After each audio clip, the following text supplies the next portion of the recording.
Hello mga bay! At dahil weekend na naman, tara, labas tayo. Ako dahil si April, mauni akong asawa ug anak, living in Dubai. Gustong bumili ng asawa ko ng pantalon. At dahil mga 10 kembot lang ang Sahara Mall, ayun, lakad-lakad lang, konting tawid-tawid, at ayun, nasa harap ka na ng entrance ng Sahara Mall. Dadaan ka lang ng stairs. Yan na, nasa loob ka na. At dahil nagutom kami sa 10 kembot, dumiretso kami sa food court. At dahil Pinoy tayo, okay, alam mo na. Hindi. Sige, isa pa. Yung kulay red at puti.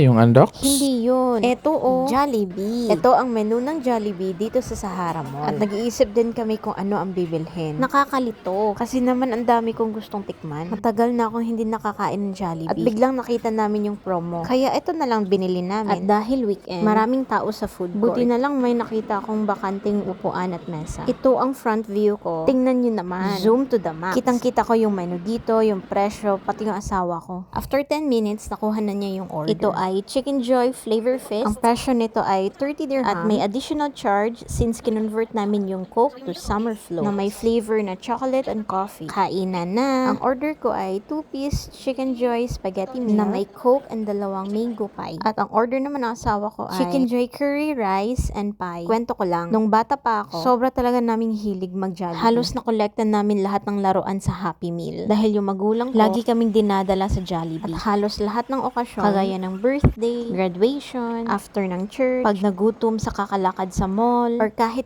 cravings. At yun na, naubos ko na lahat. Pero nag-iwan ako ng isang kutsara. Cheers! Para sa anak kong mahilig na mag-Jollibee din. But wait, there's more.